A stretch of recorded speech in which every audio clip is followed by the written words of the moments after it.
Welcome back. What's up, Canada and beyond? It is Thursday, June 27th. Do you know what's going on in Clown World, Ottawa today? We're going to take a little bit of looking into some of those things that are happening in Clown World. As always, you're truly Wayne Peters here at What's Up Canada, and we're going to talk a little bit today about the propaganda. We're going to unpack that a little bit and how that comes to be, and define it a little bit more, and kind of clear away some of the mud on how what we see and recognize as propaganda. We're going to particularly compare notes between some of the what everybody's got a different term for them. I define what we used to call trusted news, journalism, fair, unbiased reporting of facts. Um, that's long since history. And we have this utopian environment of state funded, narrative driven programming.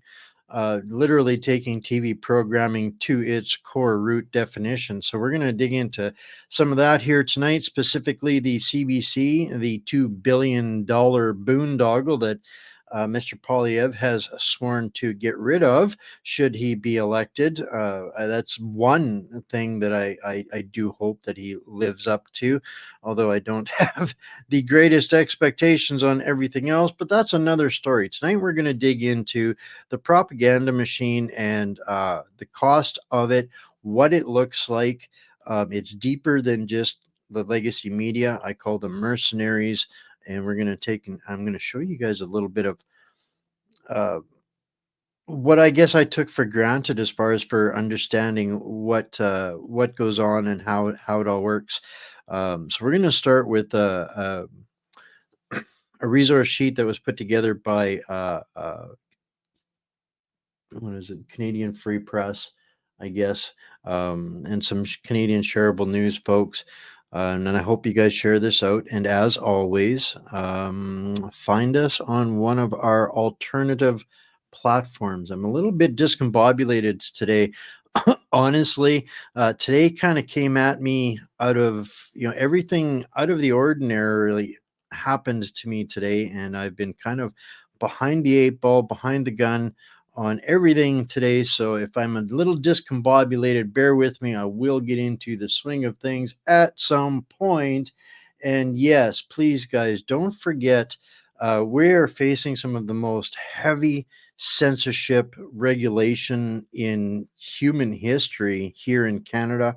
We're going to get into how all of this works here tonight. We're going to talk about what the other side is doing, because the foundation of it is propaganda does not work without censorship. They are symbiotic. You cannot allow alternative thinking and an alternative expression while you're trying to hammer home a specific narrative. So these two things, we get very frustrated and angry and outspoken about the censorship, while not necessarily understanding the mechanics behind the propaganda. So this is going to be an easy show and tell for you guys. Um, Throw into the comments, please, from you guys, where you guys are tuning in from. Let me know if you're having any issues getting a hold of or getting onto any platforms. We've been having some trouble with Rumble lately. Facebook has banned me from live streaming completely. Thank goodness for Rumble, X, and Substack. And guys, on Substack, you get everything, the full meal deal, all of the receipts, all of the links, all of the videos, all of the slides, all of the resources that I talk about and bring up on one of our shows here are in the Substack, and it is free. It is absolutely free. That being said, we're getting to the end of the month, and I am getting to the end of my craft dinner supply, and I do depend on you guys to occasionally, from time to time, throw a couple of bucks if you can and find value in what I do here, to donate at whatsupcanada.org. I need to depend on you guys as much as I wish I didn't have to, in order to keep this show running. And I'm hoping that you guys are finding a more consistent value in it. We are on show 19 this month, and 19 Substacks will be out by tomorrow morning.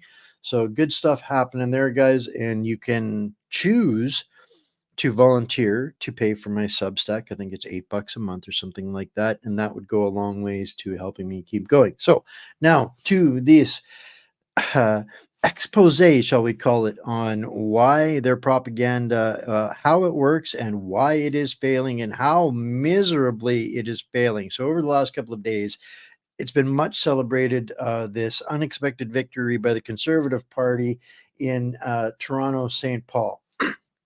We've all seen the headlines, and as it shows here, I get crossed up between my fingers and my directions. But as you can see here, exactly verbatim, copycat media, mockingbirds, mockingbird mercenaries. That's what I call them. They are mockingbirds hired to assassinate the truth.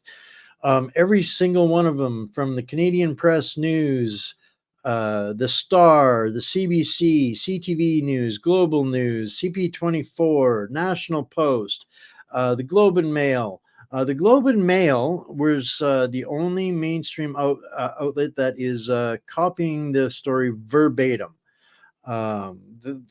Just I encourage people. This is a simple test that you can all do to show people how crazy it is.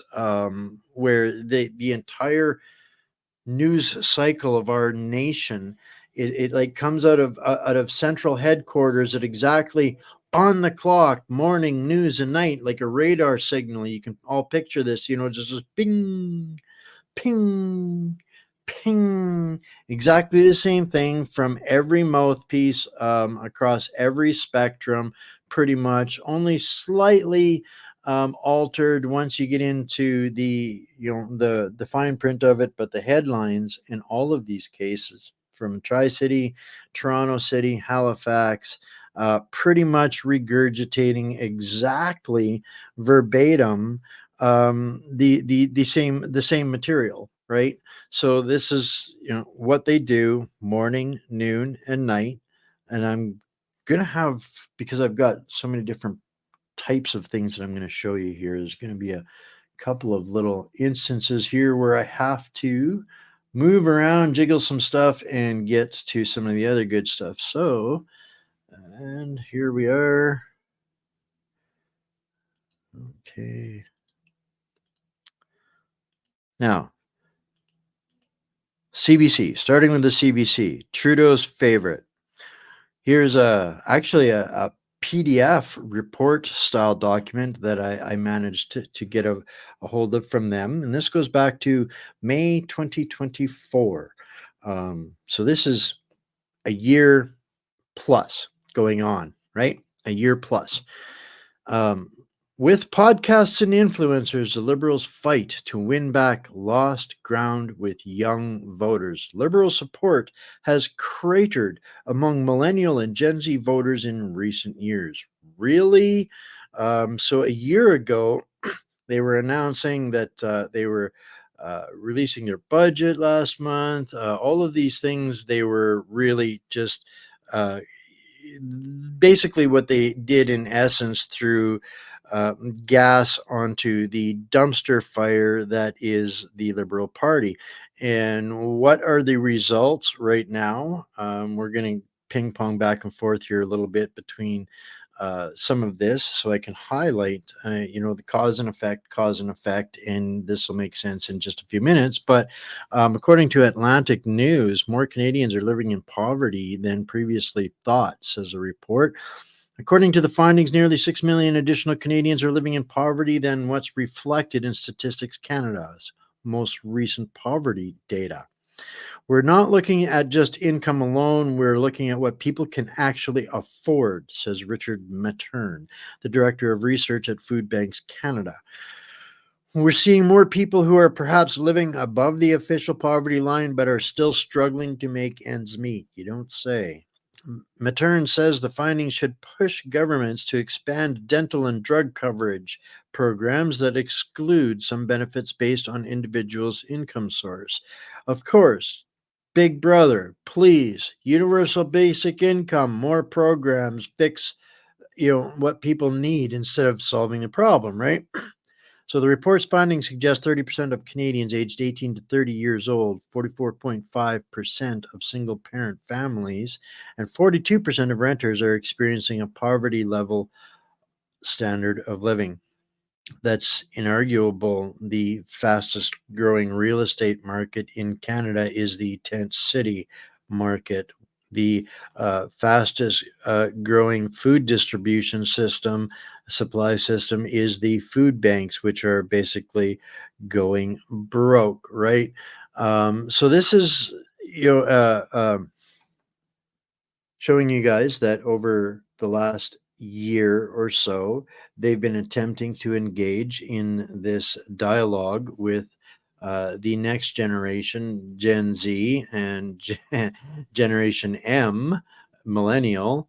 But it's really, so I'm going to be popping some stuff around again. Bear with me. Okay.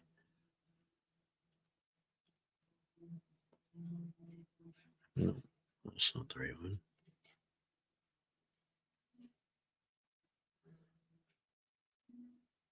I hate when this happens. I lost a story. Cannot find it. Definitely hate when that happens. Oh well, I guess we'll. I told you guys I was a mess tonight. Um, so we'll head right to the experiment then, and we'll get to that. Pulling up a chart here called participatory action research cycles. And often we've talked about the Hegelian dialect, problem, reaction, solution, problem, reaction, solution. This is actually a model that they have nostalgically brought forth, adapted, and improvised. And you can see here some consistency where this is like our government model, where they define a problem, take an action, they observe, reflect, redefine the problem, redesign the action, observe, reflect, redefine the problem, redesign the action, observe, reflect, and they just keep chasing their tails, right? So we have a model like this, and this comes through some deeper research that I was doing into what um, an assessment of the coupling between the green financial system and the sustainable development system across China. Well, it doesn't just apply to China. This is what they're implementing and using to adapt, improvise, and develop the implementation of the goals here in our own country. And that model, and this is kind of messing me up. My dashboard isn't working correctly. But through that article, looking at how they're using ESG to persuade and influence and extort businesses, companies, and corporations, that's in essence exactly what we brought up and looked at here the other night. Da-da-da-da-da-da. Diligent. Remember these guys when we brought them up the other night, showing you guys another nonprofit organization that exists merely to teach companies how to comply with better reporting of their participation in the ESG reporting, so that their narrative falls in line of compliance, right? This was the article I was looking for before. Yeah. When it comes to their using the propaganda, it's backfiring. Backfiring. basically everything that they're doing is backfiring. And this article from the National Post, as of today, are opposing everything that this liberal government is portraying and pretending that they're doing on their behalf. This equality for the future. They're not buying it, and this is why in Trudeau, in the Liberals' case, they lost Toronto St. Paul to the extent of even the Toronto Star. I mean, you guys are gonna love this. Even the Toronto Star put out an article, and yeah, I'm gonna read this for everybody. Ta-da! I cut off the picture, but this is from Andrew McDougall, a contributor at this Toronto Star, and reads rich. If Justin Trudeau's life were a country music song, now would be the point in the proceedings where he's all sad and lonesome, watching his girl dance with another man, kind of mocking the West. I think they're a little bit as how sad they are living a country song, but just gets even better. That's because Pierre Polyev, the man he loathes, Donald Trump reincarnated, according to all right-thinking liberals, politically correct thinking liberals, has just swooped into downtown Toronto, the big smoke, Liberal Party HQ, and done stole his woman. Uh, you can practically hear the pedal steel guitar lick accompanying the Prime Minister's tears to the floor. At least a Prime Minister should be sad because what's happened is bad, catastrophically bad. Toronto Maple Leafs in spring bad. If Toronto is now fertile conservative ground, not much of anything liberal will be growing come the next general election.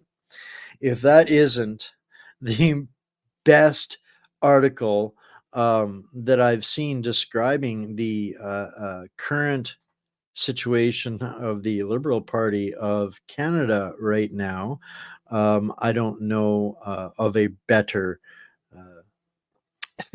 analogy of how to sing Trudeau's swan song. So, in desperation, I showed you where they've been trying for a year to get people through podcasts and all of those kinds of things to come into alignment with the narrative. You guys are seeing and living and experiencing the censorship that they're crushing platforms like mine under. And because we won't submit, prostrate ourselves, and disappear and go quietly into the night, they're bringing in Bill C-63, which intends to jail us for life for expressing or even daring to think some of these things. And I really highly doubt that if I quit now, that they wouldn't make that retroactive and come after me anyways. So one of the other things that quietly got slipped under the carpet through this endeavor was Elections Canada. Got caught in 2019 already, paying social media influencers before they even used their campaign. They got caught, so they didn't use the campaign, and ultimately, still, there was no. I think they made a statement about how they were going to try to get the money back, but then they said, "Well, no, we're not really going to get any of the money back. It's only $350,000, so they'll get over it." But they shouldn't have done that. But here we are in June of 2024, and Ottawa keeps spending on influencers. Liberals say it's about stemming disinformation. Remember what Klaus said at Davos in January? The two most dangerous things in the world was the lack of trust in the media and stopping the disinformation. So correcting this and silencing us is the two biggest priorities at the World Economic Forum, UN, international governance level. But Oh, this one almost escaped me, but yeah, this even Rebel has kind of gotten in on. Um, when I first read this, and I don't usually cover a lot of Rebel media's information, because if I dare to say anything, I will have a Ezra lawsuit slapped on me in 5 minutes. But whoever is putting this together for them, Roberto Wakerell Cruz, it's like he went and watched exactly the other articles that we started the show off with, the copycat articles that every single outlet basically ran the same headline. You read the first lines of that article, it's exactly the same. So it really makes me wonder. uh, just makes me wonder. Just makes me wonder. Does nobody have the ability to recreate anything or dig up new information or look at things differently? Or, I mean, I'm sharing their news, so I'm not regurgitating and copying, pasting, or you know, infringing on their stuff. But this is kind of how they operate.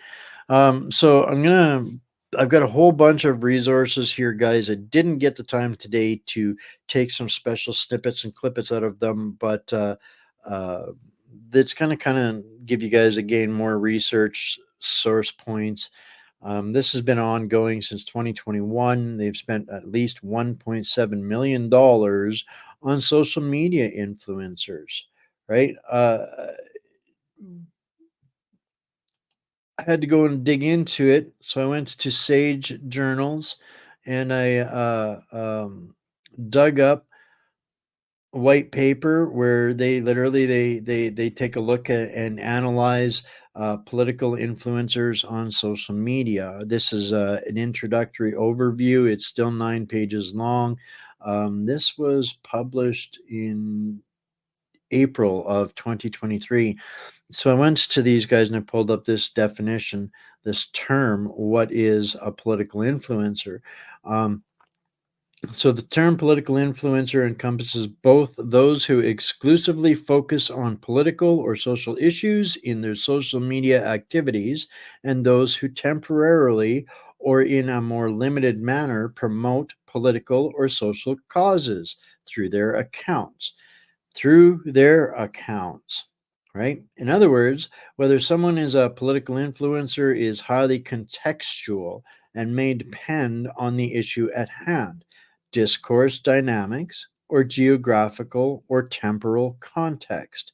Our definition encompasses those who operate professionally as influencers and those and whose primary income source stems from influencer activities.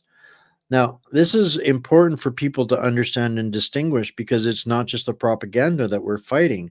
It is the influencers. It is all of those entities, like exactly like the Diligent group that we dug into the other night. And that is an influencer. When they're looking at individual influencers, it's organizations like Diligent, these nonprofits and nudge groups, organizations that are responsible for enforcing and implementing, find people like me, uh, like Rachel on Twitter, and a few others that go out there and chirp and chime about the whatever it is that the government wants implemented, and to the detriment, to the ultimate murder, in my opinion, of many, many, way too many Canadians to count. Health Canada paid said style influencers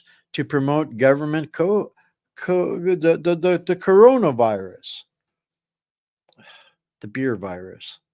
I'm going to get busted, busted. But I mean, at the end of the day, this is what we're looking at.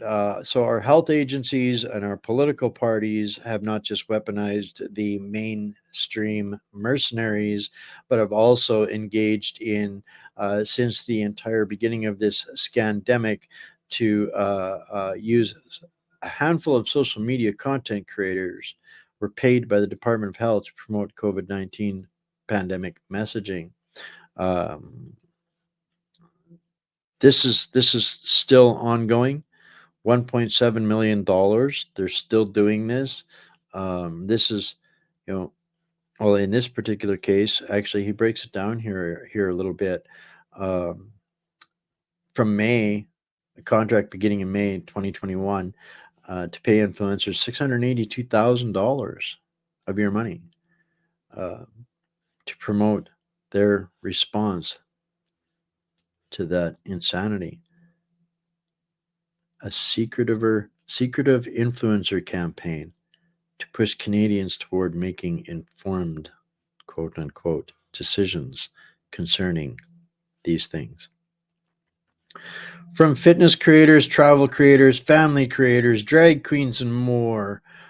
These content creators, a couple of them, I pulled up who these people are that got some of that $682,000 of your taxpayer money to convince people that they should go and get stuck with a chemical injection.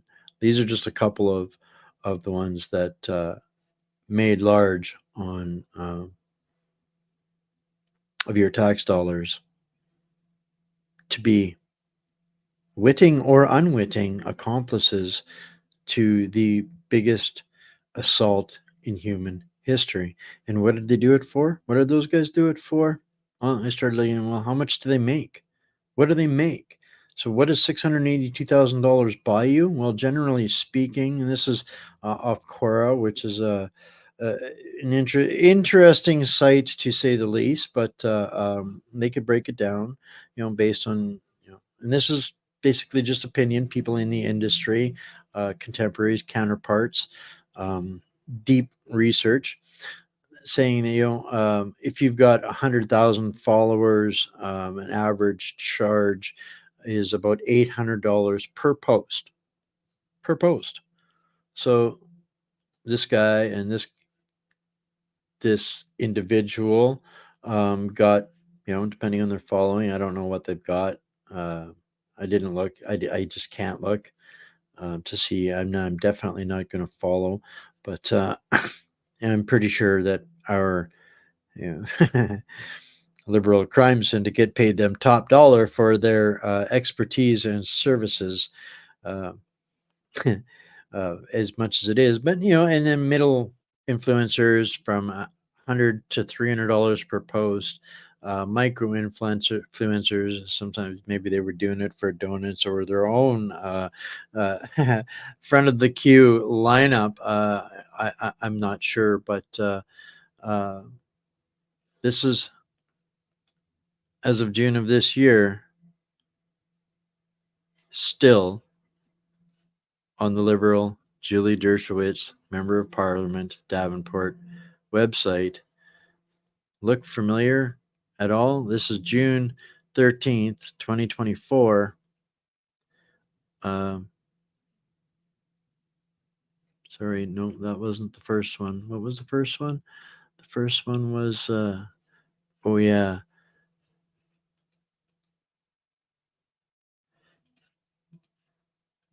I have to stop this one.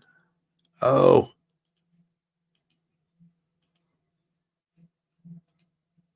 bring up this one.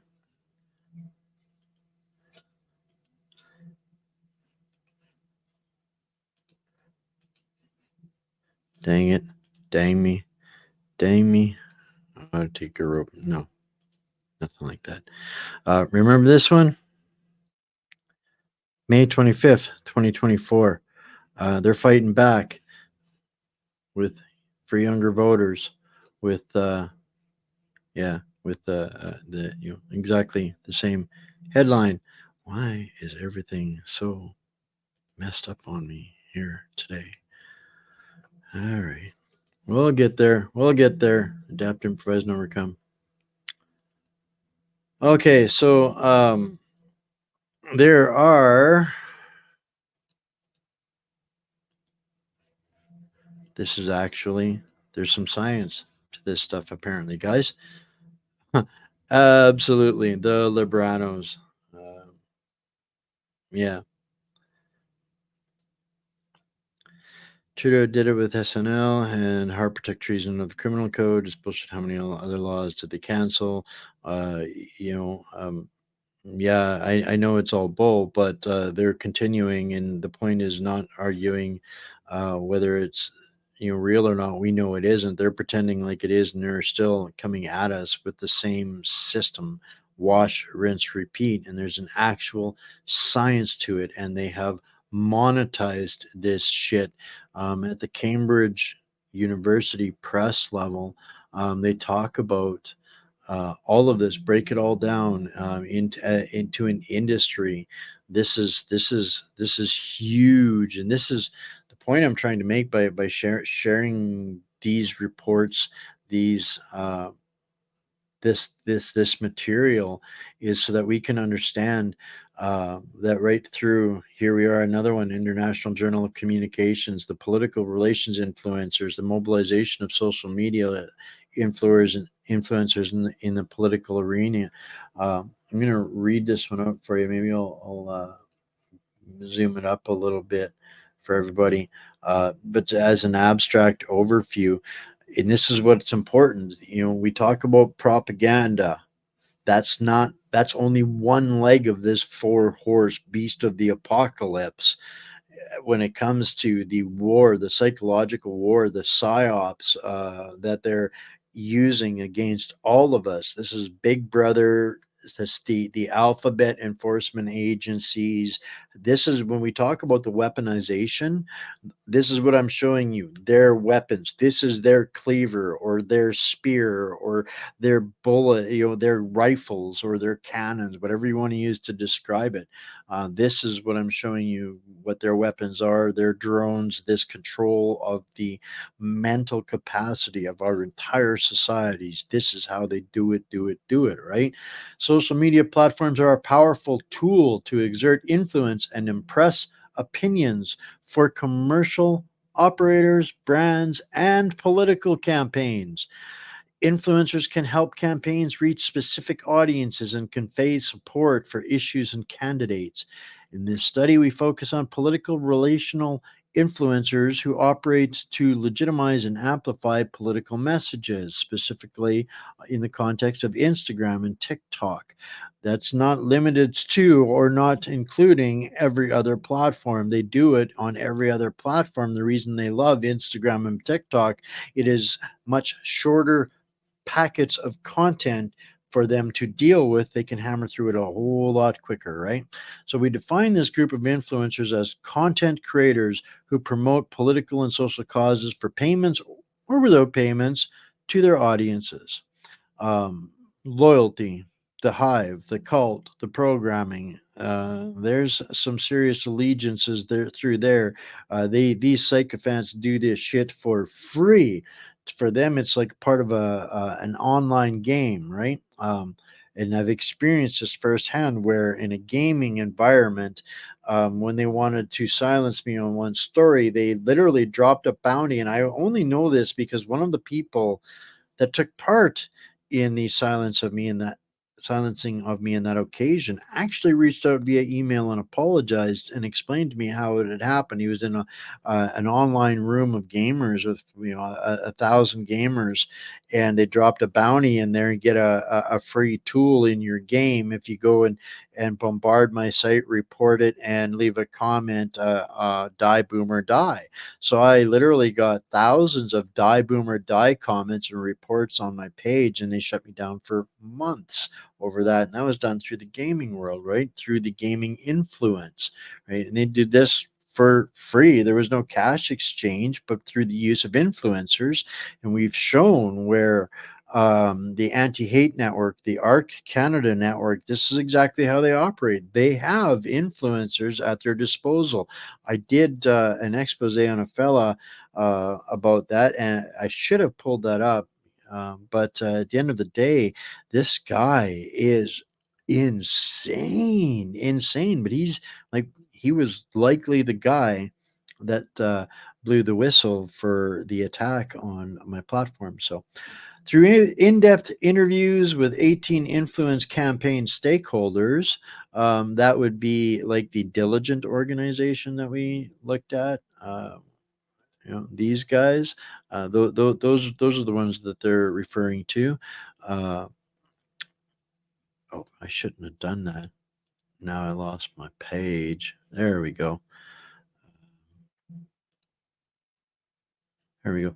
Through an in-depth interviews with influence campaign stakeholders, the stakeholders being the public-private partnerships, the nonprofits, the NGOs, uh, the nudge groups per se, a term under which we congregate influencer marketing executives, political organizers, strategists, influencers, journalists, academics, and regulators, all of the regular career frames that are required for a campaign on media, the experts, the people to fulfill the roles in the context of the story of the narrative that they're trying to project, right?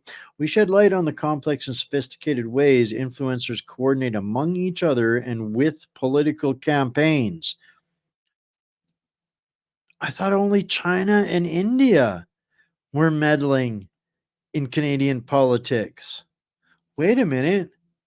You mean it's not just China and India meddling in political campaigns or working with marketing executives, political organizers, strategists, influencers, journalists, academics, and regulators? It's not just China and India? Interesting. Interesting. The motivations of influencers to get involved in political campaigns and the question of where to draw the line between genuine grassroots coordination and disingenuine astroturfing organizing. I hope it's starting to get a little bit clearer on how these organizations come together, and it's actually been, you know, an analyzed industry. There is nothing organic about anything that they're projecting, and it comes down to, this whole UNSDA, ESG, DEI.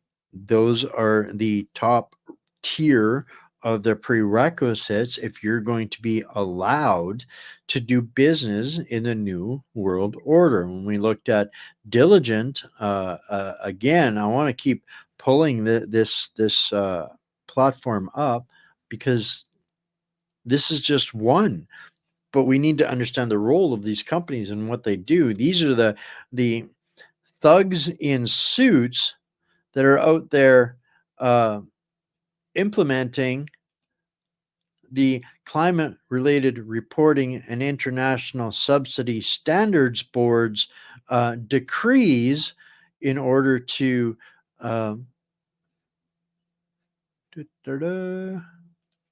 implement what Switzerland is directing as edicts. Proposes major expansion in sustainability reporting requirements for companies. So when we talked about the other day, Daniel Smith and Scott Mull going after the government for overreach on telling them how energy companies in the West are allowed to discuss how they do business, and they were being silenced, and this was an over the top, again, overreach by a dictatorship. Um, this is this is what they're talking about, guys. So here we've got literally Switzerland, Geneva, the psycho eco terrorist organization, unelected bodies, um, suggesting, and then those suggestions come to meat muppets like this guy, and then it goes to the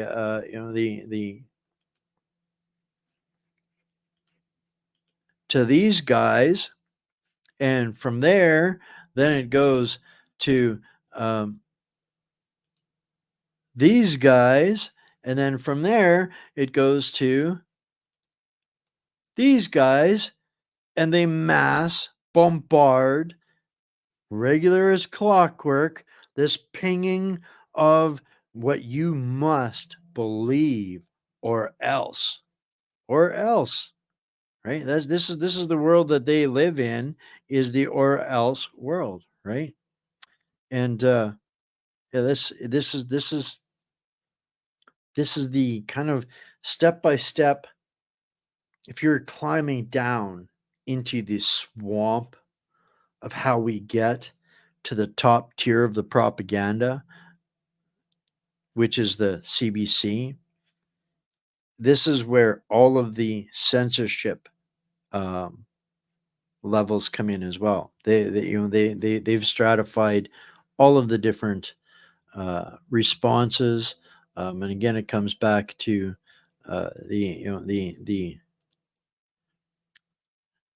the PAR cycles. They call them, I believe, PAR cycles.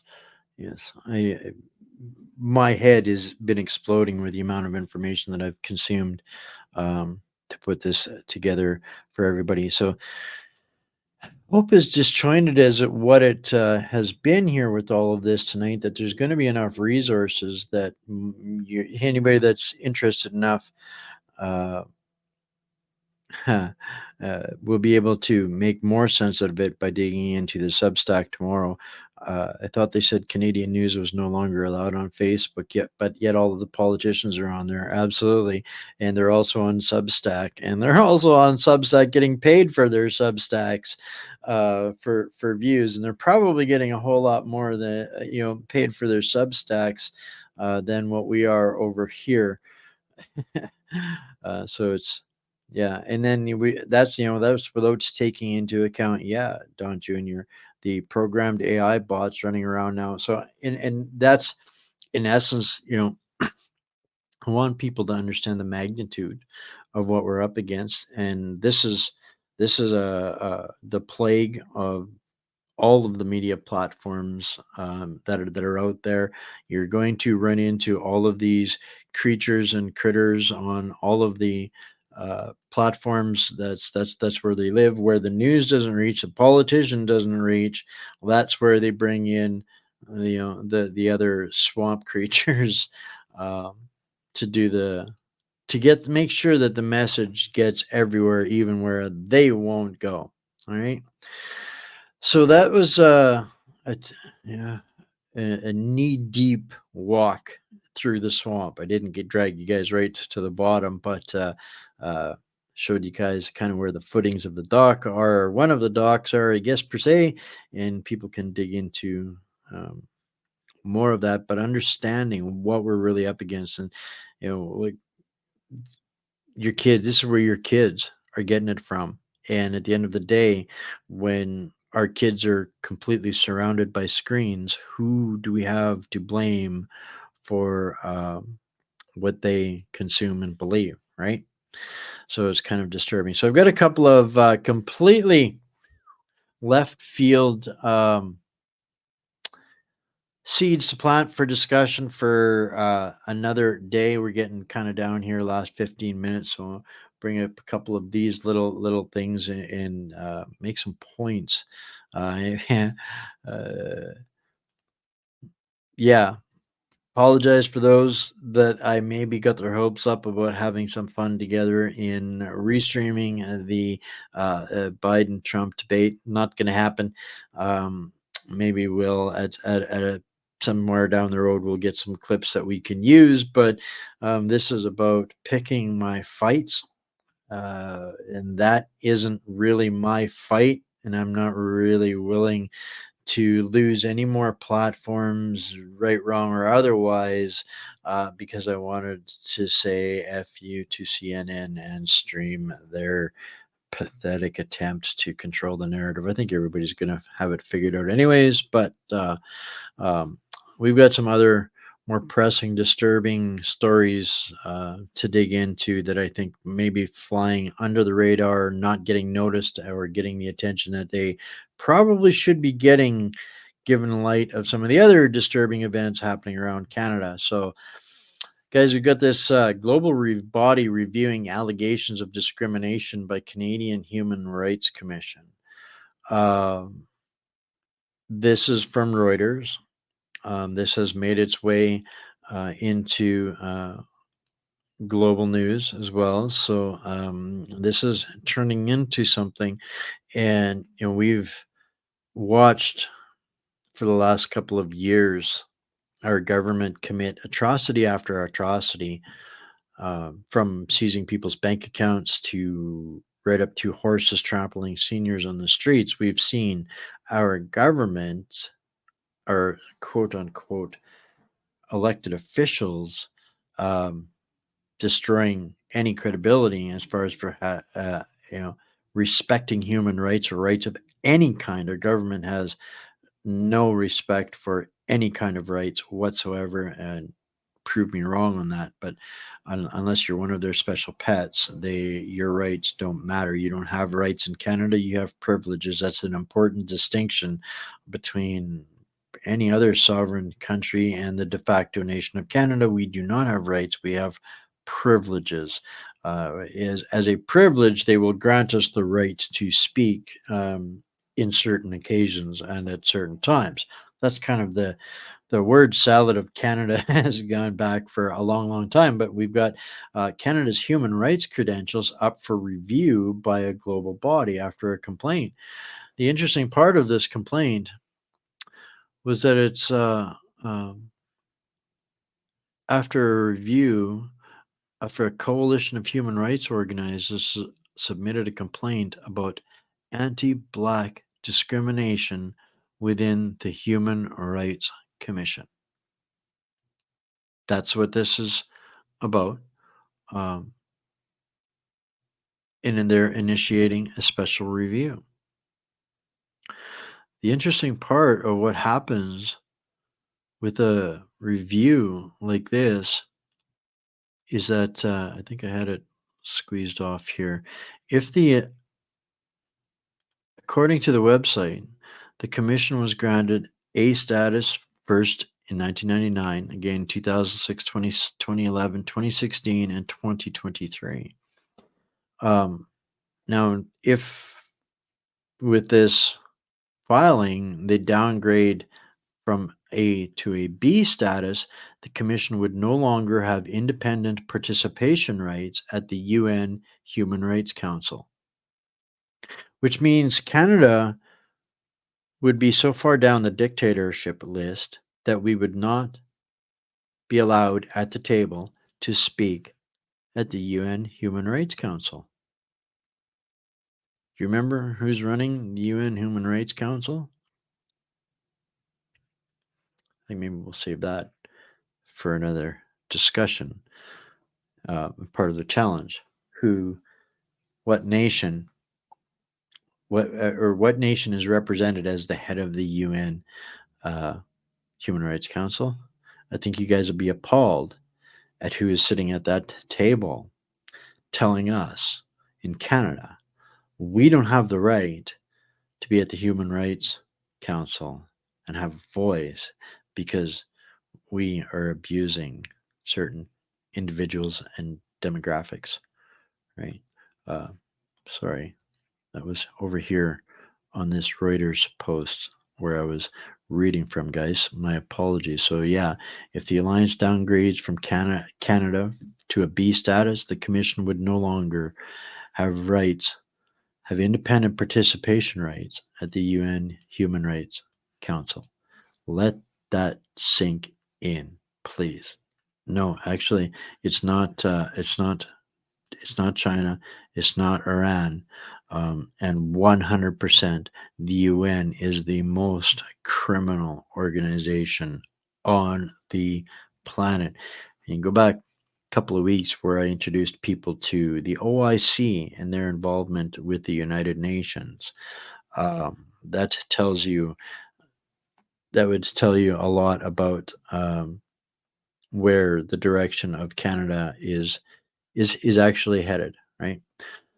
So, with that, we're heading into a long weekend this weekend. One last little bit of new news, guys. I hope if you're planning on flying anywhere over the long weekend, be careful. There may be a strike. Not that I have any faith in flying whatsoever, given what we know about current biological warfare programs running around on the planet.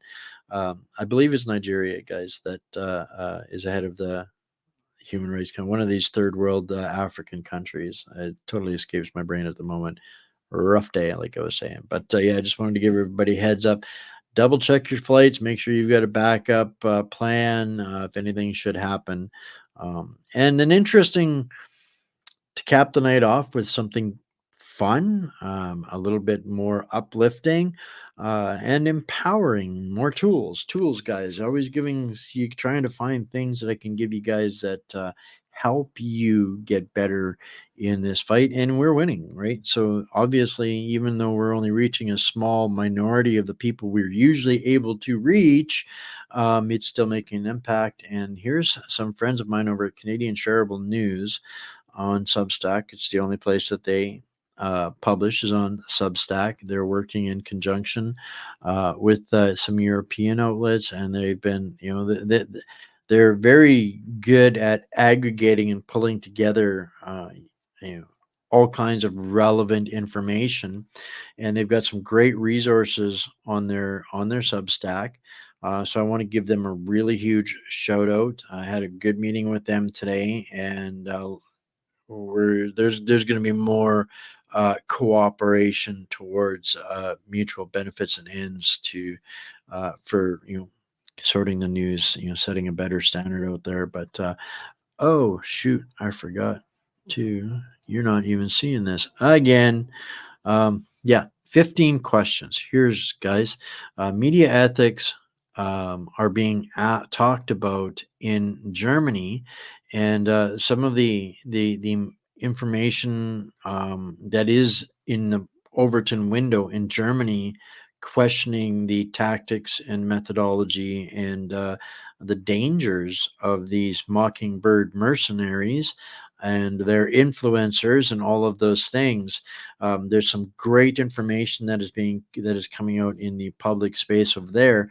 So my friend over at Canadian Shareable News put it together, and like she's right. Questions worth asking of Canadian media outlets too. This is something that we're going to be launching. Uh, well, not really launching, but we're taking part in some alternative accreditation. We don't need Trudeau to tell us that we're a good media platform.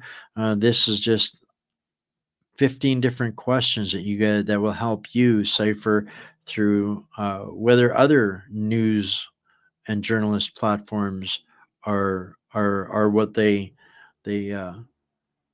what they portray themselves to be, right?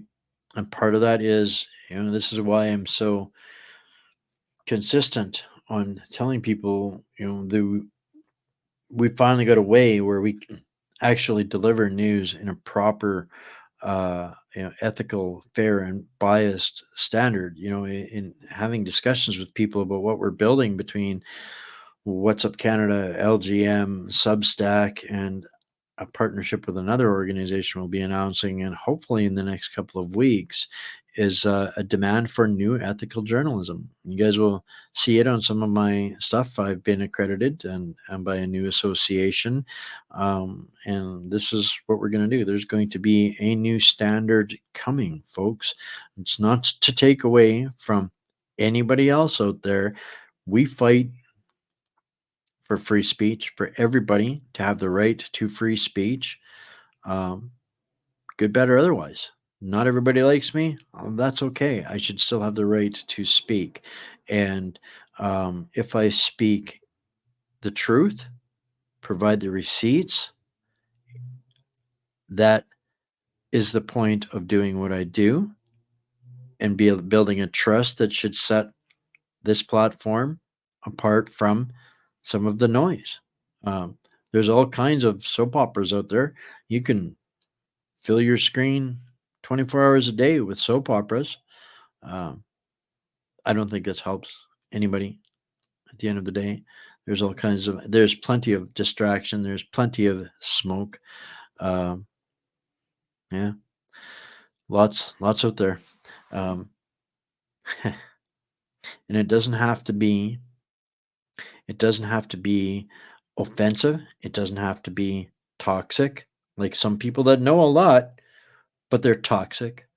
I choose to work with people that are doing it with empathy, compassion, kindness, and expanding their language, and don't necessarily need vulgarity and sensationalism and offensive, toxic stuff to try and get their point across.